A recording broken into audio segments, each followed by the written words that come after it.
اب ایک سرپرائز اور آئے گا، یہ میں آپ کو پہلے بتا دیتا ہوں، اور اچھا بڑا تگڑا سرپرائز آئے گا آپ کو۔ خیبر پختونخوا وزیر اعلیٰ سہیل آفریدی پہنچیں گے، ان کے اور ان کے ساتھیوں کا ایک اور منصوبہ ہے، اور وہ آپ کو اگلے چند دنوں میں پتہ چلے گا۔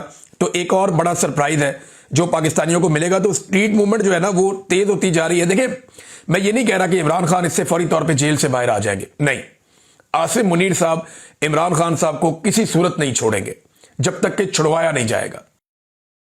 یہ بات آپ لکھ کر رکھ لیں کہ عاصم منیر کبھی نہیں چھوڑیں گے جب تک چھڑوایا نہیں جائے گا۔ اور دوسری بات یہ کہ یہ جو اسٹیبلشمنٹ کے ساتھ ہو رہا ہے نا، یہ جو مومنٹم بن رہا ہے، یہ روزانہ کی بنیاد پہ اسٹیبلشمنٹ کا سحر ٹوٹ رہا ہے، اس کی متھ ٹوٹ رہی ہے، وہ کمزور ہو رہے ہیں، وہ زیادہ بے نقاب ہو رہے ہیں، اور لوگ ان کے بارے میں زیادہ جاننا شروع ہو گئے ہیں۔ وہ روزانہ کی بنیاد پہ شکست کھا رہے ہیں، جس سے پاکستانیوں کو ایک مرتبہ پھر اعتماد مل رہا ہے۔ محمود اچکزئی صاحب کے کچھ بڑے امپورٹنٹ سٹیٹمنٹس ہیں، یہاں مجھے آپ کو بتانے پڑیں گے کیونکہ وہ اس سے ریلیٹڈ ہیں۔ انہوں نے کہا جی کور کمانڈر 12,000 فوجیوں کی کمانڈ کرتا ہے۔ 9 مئی کو کور کمانڈر ہاؤس کیوں کھلا تھا؟ لوگ کیسے اندر گھسے؟ ہمارے فوجی جنگ کی کتابیں پڑھتے ہیں۔ انہوں نے یہ بھی جنگ کی طرح کھیلا کہ آؤ ان کو اس طرح پھنساؤ، یعنی اب محمود خان اچکزئی بھی اس نتیجے پر پہنچے کہ یہ فالس فلیگ آپریشن ہے۔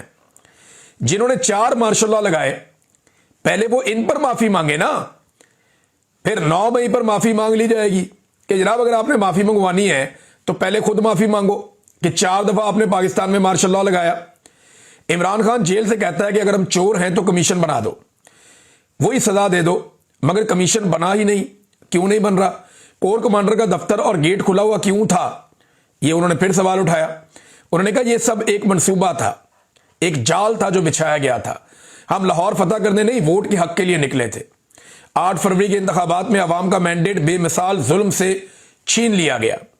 مسئلہ عمران خان نہیں، مسئلہ عوام کی رائے ہے۔ آئین کو بار بار پامال کیا گیا، یہی ظلم پاکستان کی بنیادیں کھوکھلی کر رہا ہے۔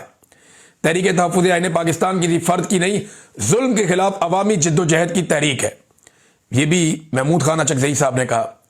انہوں نے کہا جی مجھے ایک اور خطرہ ہے کہ کچھ مہینوں میں، اللہ نہ کرے یہ بات سچ ہو، لیکن محمود خان اچکزئی جو ہے نا وہ بڑے ان سیاستدانوں میں سے ہیں، اور یہ بات پہلے فضل الرحمان صاحب بھی کہہ چکے ہیں۔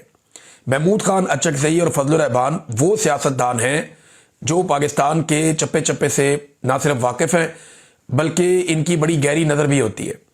اب وہ یہ کہتے ہیں کہ مجھے خطرہ ہے کہ کچھ مہینوں میں کچھ علاقے پاکستان سے یہ کہہ دیں کہ آپ کا کوئی بھروسہ نہیں ہے، آپ آئین بناتے ہیں بگاڑتے ہیں، لہذا ہمارے ساتھ نیا عمرانی معاہدہ دستخط کرو، ایک نئی آئین ساز اسمبلی بناؤ۔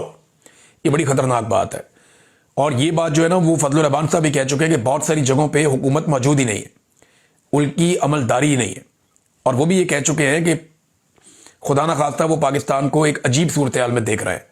فضل الرحمان صاحب جیسے لوگ، دیگر کچھ اور بڑے سینئر سیاستدان، یہ اسٹیبلشمنٹ کی خواہش تو ہو سکتی ہے کہ پاکستان خدا نہ خواستہ ٹوٹ جائے، جیسے ماضی میں انہوں نے توڑا تھا، 2 ٹکڑے کر دیا تھا، لیکن پاکستانی یہ ہونے نہیں دیں گے۔ پاکستانیوں کو ہر حال میں اسٹیبلشمنٹ کو روکنا پڑے گا اور اس ظلم کا سلسلہ بند کروانا پڑے گا، ورنہ پاکستان بڑا نقصان خدا نہ خواستہ اس سے